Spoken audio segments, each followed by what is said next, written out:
Hi. So I'm Angela Chiew. I actually know a few people here from the Kids Hospital. I work as an emergency physician and nearly purely now as a clinical toxicologist. So I work for the New South Wales Poisons and Prince of Wales. So I've been given half an hour on paediatric toxicology. So it's going to be very brief. There's a lot. Toxicology is very broad and you basically can get calls about anything. But today I thought I asked Tom what you wanted to talk about, and he suggested clonidine.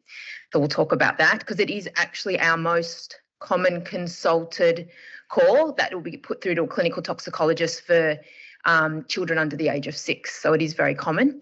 And I thought I'd talk about toxic cardiac arrests, particularly in the adolescents, because unfortunately we've had a few cases in the last year with a very broad lot of agents. So I can just show you a little bit what we've had. This is so you can have a think about it during the talk. This is to show you why kids are always accidentally getting into pills. One of these gingerbread houses is made out of nice lollies and the other one is made out of tablets. So just to show you that they look like lollies and that's the problem. This is a good resource. This is what we recommend to people if you're in the emergency or if you have time to look up before you go out to a job. We highly recommend now ETG Clinical Toxicology. It's written by all the kind of toxicologists from around Australia, and that all has like what's the really toxic range, observation, what antidotes to bring. And then if you don't have access to CAP, Austin Toxicology is free access and is quite good. So that's the Melbourne Tox Unit. Okay, so just to put it, people don't realise that the New South Wales Poisons Information Centre, it covers all of New South Wales, Tasmania, Queensland after 5 p.m, Northern Territory after midnight and South Australia after midnight. It takes now over 200,000 calls a year. The majority are taken by spies. Now probably over 5,000-6,000 get put through to a toxicologist when they meet certain criteria, generally always from medical staff. But occasionally we do get calls put through to the general public. So we've had calls when someone's really remote and we have to decide what, like an even retrieval can't get to them kind of thing, what they need to do. As you can see, the biggest group we get called about is adults. But when you look from calls just to the general kind of spy, a lot of them are kids and a lot of them are young children because they love putting things in their mouth and whatever's lying around they'll put in their mouth. Unfortunately, so not only kids are always going to put things in their mouth, but data from the New South Wales Poisons Information, since 2011, self-harm has been increasing and the largest group is adolescent girls, and unfortunately even adolescent girls from the age of 10. So their rate of self-harm has been, as you can see, escalating up and it continues to rise. To the point where now 1 in 5 adolescent girls will have a self-harm attempt, and out of them, about 25% are recurrent self-harmers. So that's a big, so now we get a lot of adolescent calls. And then the kind of, what do they take? So when you're young and unintentional, so these most common age group is around 2 to 4. They're just things that are around the house. So most of my research work is actually in paracetamol, which I'm not going to talk about today, but it is the most common accidental and intentional ingestion in both age groups. And then you've got the things around the household. So lots of calls about non-toxic things like the silica beads are non-toxic, the oral contraceptive pill, things that are around. But then unfortunately kids get into really toxic things, and that's why clonidine we get a lot of calls about because it's used for ADHD and now behavioural disturbance. And also the amphetamines, the legal amphetamines. And then in the 12 to 16-year-olds, they take what adults take, and unfortunately now a lot of them are on a lot of off-label antidepressants and they're on a lot of antidepressants, and so we see a lot of overdoses with them with like SSRIs, a lot of the antidepressants and ADHD medications. But I was asked to talk about clonidine. So this is the typical clonidine case. 2-year-old child either gets into their own clonidine or a sibling's clonidine. A rural emergency department ingested up to 7 tablets, so 500 micrograms per kilo. And I'll talk about toxic dose. A little bit depends if you're on it and what's your individual tolerance to clonidine. It was the sister's clonidine, seen screaming and now somnolent, and the parents say they definitely think they ingested all 7 tablets.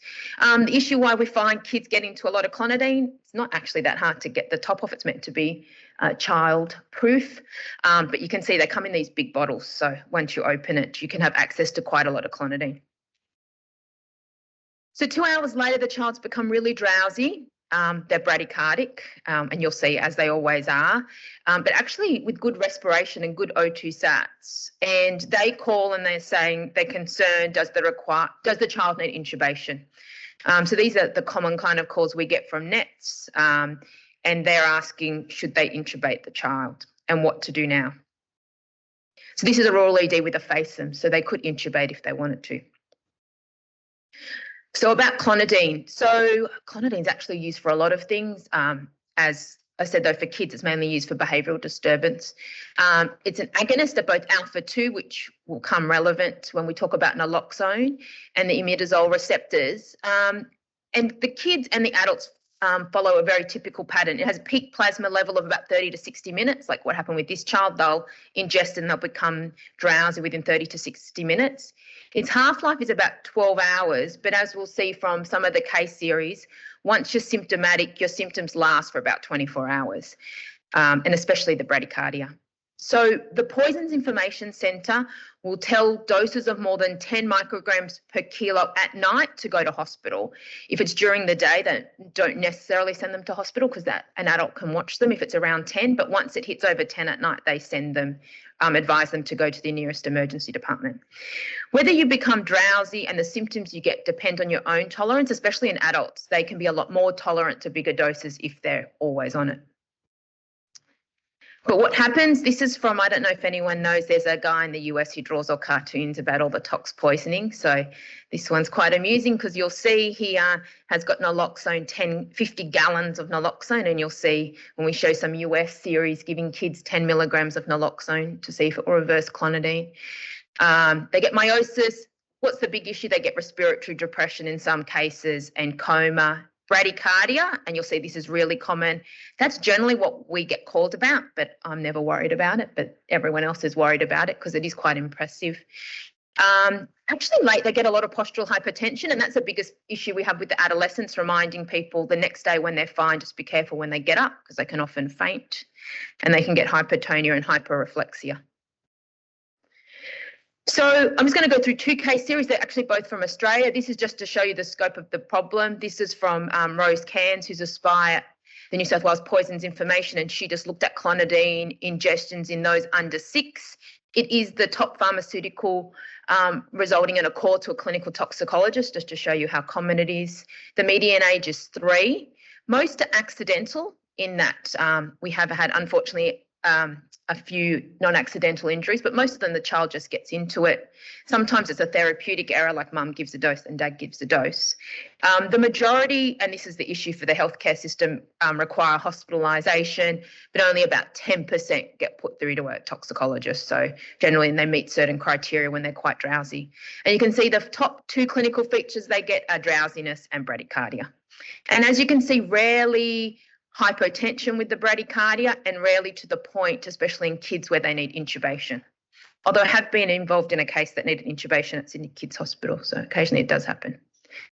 So we know a lot more from the adult series, and this is from Jeff Esbista, and he looked at 108 adult clonidine ingestions. And why this series is interesting, it shows you their median length of stay is 21 hours. So once they're symptomatic for about 21 hours. So we sometimes get asked, can they be left in the rural ED? And we say, well, can that ED manage them for 21 hours drowsy and bradycardic? That's kind of the ballpark you go with. Can they do that for 24 hours? And some are happy to, some are not. 68% had a low GCS, and this just shows you in this adult series where most are intentional, only 12 needed to be intubated. So most are drowsy but don't need intubation, and they really have this fluctuating level of consciousness. So people often think, oh, we need to tube them. And when you get there, you often don't. They really fluctuate up and down. The majority, so nearly 80% are bradycardic, and this is what we get the most calls about, and it's quite impressive, the bradycardia. It starts at about 2 hours and it lasts for about 24 hours, which is the issue. And people get quite nervous, especially in kids. They get quite worried about the bradycardia. And when they sleep, it drops down even lower. In Jeff's series, 23 got given naloxone, but only 1 had a response. So I'm actually going to talk about naloxone next, and the controversy behind it. And when some people don't try it at all, I sometimes give it a go. So this is just to say, look, the majority don't need intubation, and generally you find even though their GCS is low, when you go to assess them, they often will rouse. We always monitor the sedating drugs off oxygen. So we want to use low oxygen sats as a sign that they're not ventilating. So if you give them oxygen, a bit like a COPD patient, their sats will look great, but they'll be CO2 retaining. So our biggest advice we always give is don't give them high flow oxygen, at most 2 litres nasal prongs. If their oxygen sats are dropping, you need to do something else. So the bradycardia, we suggest don't worry about it and don't treat it unless the patient is hypotensive. We find with the kids' hospital, they can't. It's just too much. And so then we say to them, this is our new line, you can give them a little dose of atropine to see that it works. It makes everyone happy, and then we don't need to give it again, and we find that works. So they'll get a little half dose of atropine, the heart rate goes up, everyone is now happy that atropine works, and then they can go off and be bradycardic. Don't give them, the other day we had someone give a whopping dose to a teenager, and they were really they gave them, I think, nearly 800 mics, and they were really, so we just said, just give them a baby dose. You'll see it works and you'll be fine. Naloxone. So there's some evidence, mainly from the US, you saw in Jeff's one it didn't work, that naloxone may work to reverse the respiratory depression. But when you look at the US series, you need to give doses up to 10 milligrams. This is a big problem because you can wipe out a rural hospital's whole supply of naloxone if you do this. It has variable response, and I'll show you the studies. Jeff's study was only worked in one person. I tried every now and then to see if it works. I think it's probably is closer to 10, 20% it works in. But I thought I'd go through it and when I use it and who I suggest it to. So the naloxone debate. In the US, they have much bigger naloxone doses than in Australia because they have a massive fentanyl issue. So they need huge doses of naloxone, and they're actually running out of naloxone. So they had to tube all their opioids for a while. So naloxone for clonidine overdose. So the theory is the alpha-2 agonist effects may increase your endogenous opioids, and this endogenous opioid release modulates your basal sympathetic outflow. And so they've been blocking this, you may actually increase their respiratory rate and level of consciousness. So only 3 studies have looked at giving naloxone. One was by Donna Sager, and it was in children. And they actually found, they thought 40 out of 50 kids woke up with naloxone, but they gave doses of 10 milligrams. So that is huge doses of naloxone. And as I said, you will wipe out a small rural hospital's whole supply of naloxone if you do that. The next study was a bit more in line with Jeff's study. This was also 80 children. They gave half the children naloxone, but 84% showed no response. And they concluded that maybe they didn't give enough naloxone. What was interesting about the first studies, they still went on to tube a lot of the kids.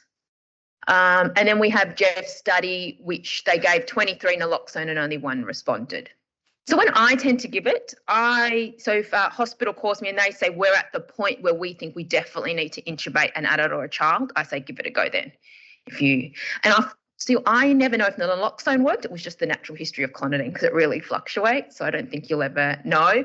And I say you can't ever overdose. It's probably the only drug you can't overdose on if you're opioid naive. You can't overdose on naloxone. So I say if you're going to try it in a child, give them a big dose. So give them 1 milligram, give them 2 milligrams and see if they'll wake up. And then it gives the opportunity for whoever is going to get there, like retrieval or NETs, as you'll see in this case, to assess the child. So what happened, we made a decision with NETs. We said, don't intubate this child. Let NETs go out there and assess them. The child was oxygenating well. The GCS was fluctuating. In Jeff's series, they didn't have anyone aspirate. They did get atropine because everyone, 45, got to give some atropine. The heart rate went up. Everyone was happy.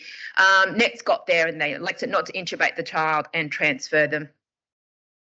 They arrive at 5 a.m. They're awake and alert. It was quite amusing. Then they ring and say, can they now clear the child? So literally just did a round trip and then went back. We just waited till their bradycardia resolved and then they went back to their rural hospital the next morning. And that's often the case. They just need a period of observation. The other drug that you'll see that is very similar is guanfacine, which is it's a clonidine-like drug. The only issue, it lasts even longer. It lasts 2 days. It's also for ADHD. So may get caught as identical to clonidine. So I'm now going to move on to, does anyone have any questions about clonidine? You will all definitely, I'm sure, have transferred clonidines. Like they're so common in overdose now. Okay. So I thought I'd talk about the other area I'm interested in, which is toxic cardiac arrest. And really, this is an area we're happy to be called, or PIC is happy to be called at any time. Is there any antidotes that we would suggest to give, or any other therapies we'd suggest to give? And often toxic cardiac arrest, we've got a fellow now looking at outcomes from toxic cardiac arrest. They do a lot better than the general population, other causes of cardiac arrest. So survival to ROSC is a lot better. And I always say, you think of them, they're a normal patient who has an insult happen to them. So they're physiologically very good, and you just have to wait for that drug to wear off or fix. And then you can make them normal again, hopefully, if everything went well in between. And there are cases where they really need a specific antidote, and that may be life-saving. We really advocate for prolonged CPR. Now with ECMO, the French are like the lead in ECMO in toxicology, and they've got the biggest case series, and they have great survivals on ECMO, but generally with cardiotoxic drugs over verapamil, those sort of drugs. And we always generally say that toxicology advice should be sought before withdrawing treatment. Oh, this is Pulp Fiction. No adrenaline to the heart. She could have just had, it was actually a heroin overdose. She could have just had naloxone, but anyway, that's a bit dramatic. This is the issue. So, and I will show you some cases where you may be presented and you know it's a toxic cardiac arrest. The issue is the differential diagnosis is huge, and there are many different drugs which can cause you to have a toxic cardiac arrest, from the cardiotoxic drugs like verapamil and potassium channel blocking drugs to drugs like digoxin, and then to chemicals. So recently, actually just 2 weeks ago at Prince of Wales, we had a nicotine e-liquid overdose. So this man purposely drank nicotine and collapsed in front of everybody and was in asystole, and he survived. Just showed you they did bystander CPR. Paramedics came, did great CPR. He survived and walked out. So, and then I'll also show you some cases. Unfortunately, we had it all in adolescents with no survivals with cardiac arrest from nitrites. And then you get natural toxins, so funnel webs and snakes, but I won't talk about that. So I had a look through the last few years of toxic paediatric cardiac arrest, and these were the kind of agents we had. So in young children, unfortunately, we've had opioids, and that will be a respiratory arrest and then asystole. We have had e-cigarettes, and that's one of our major issues which we've campaigned for public health, that people don't realise these e-cigarette liquids are very high in nicotine. So if you drink them, you will have an asystolic cardiac arrest. We've had slow K arrests, iatrogenic local anaesthetic arrests at a GP surgery we've been involved in. And then adolescents, propranolol, and that's why I'm going to talk about it. Unfortunately, we've had a few propranolol cardiac arrests in adolescents because they're prescribed it for anxiety because they think it's non-addictive. Unfortunately, it's very toxic in overdose. Inhaled hydrocarbons, which I don't have if you want to read an interesting topic about catecholamine sensitization that happens, we've had a few arrests from that. And unfortunately, sodium nitrite, which was a part of the suicide book, and we had a cluster during COVID of adolescents taking sodium nitrite. And this has been now a worldwide problem from the suicide book, and you could buy packs off Amazon, which have now been taken off. So these are the things we think about when we deal with a toxic cardiac arrest. So obviously you do your ALS, but then you think, oh, what are the tox specific? I was looking through your program, I saw you did tricyclic, so I have one note on bicarb to make at the end. I'm going to talk about height, that's why propranolol is great. And I want to mention specific antidotes. ILE is only really indicated for local anaesthetics, and bupropion, which lucky is not a common drug in Australia, and magnesium for torsades. So this is, sorry, hard to read. This was done by Andrew Dawson, which I like. It's like an A, B, C, D, all the way up to P of antidotes. Antidotes we kind of think about when we get called about a cardiac arrest and what else we might suggest you to do. If I just had an adult come in a known cardiac arrest, I probably would give them all bicarb high at a dose of Digibi and some atropine. They just kind of get a cocktail to see what works. I just wanted to mention methemoglobinemia. I know there's a push by New South Wales PIC, this is a whole different, whether ambulance should carry methylene blue.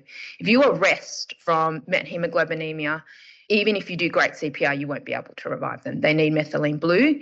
This was a case, probably once your cardiac arrest, you're unsalvageable. This was a 15-year-old, walked out to the mother, said, I've taken something, collapsed, had an hour on scene. Her first methemoglobin level was 90%, that's her blood. It's unretrievable without methylene blue.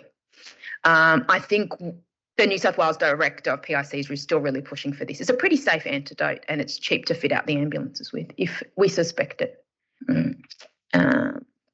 So this is a typical unfortunate, which we've had a few adolescents. So this is a 15-year-old male, unconscious and fitting. So this was all the ambulance got, and they got told, he told the ambulance, I have taken 80 of these 40 milligrams tablets of propranolol. He called the ambulance himself. Just a little bit on propranolol. Propranolol is a good drug to talk about because it's kind of a mixture of two drugs. It's a beta blocker and it's a sodium channel blocker. You get the worst of two worlds. You get beta blockade plus kind of a tricyclic effect in overdose. So you get seizures and you get a wide complex tachycardia and VT, or you can have a bradycardic cardiac arrest, and you really have to see which one the patient's manifesting. We're just writing up a case series now, and really we don't see cardiac toxicity and arrest till about 2 grams, but at 1 gram you will start to see seizures and comas, but we really start to worry when it's greater than 2 grams. And this is just to show these are 2 different patients. One starting to present with first-degree heart block and more bradycardia, and the other one's getting that real sodium channel blockade effect with a wide QRS and positive R wave in AVR. Propranolol is very rapid acting, and you'll see what happens with him. So the hospital gets called to say, oh, this massive propranolol overdose, and they prepare. We don't use glucagon anymore. We didn't then either. It's an American thing. It does work. The reason we don't use glucagon in Australia, we just can't get big enough doses. The Americans have huge vials of it, so we use height instead. We were called and we said, look, prepare bicarbonate boluses and prepare high, so prepare high dose insulin. I just tell everyone to put it all into the one syringe. So put the dextrose and insulin together. You just don't want to push the insulin and then you lose the cannula. So or you push the dextrose first, either or. So then they get a call that this is the ambulance history, and they get a call that actually he's in arrest. So they arrived and he was GCS 3 and has a fit, and then very rapidly goes into cardiac arrest, and that's what happens with propranolol. He was very lucky he arrested in front of the ambulance. They could start immediate CPR, and he had 15 minutes of CPR getting to the hospital. No adrenaline, no shocks in that time. When he gets to the hospital, this is his rhythm. He's got a wide complex tachycardia with no output, so he's in cardiac arrest. He gets so this was all prepared, so pretty much he came in, got a dose of bicarb, got adrenaline, got the HIAT, so the high dose insulin, dextrose, all in one syringe as a push.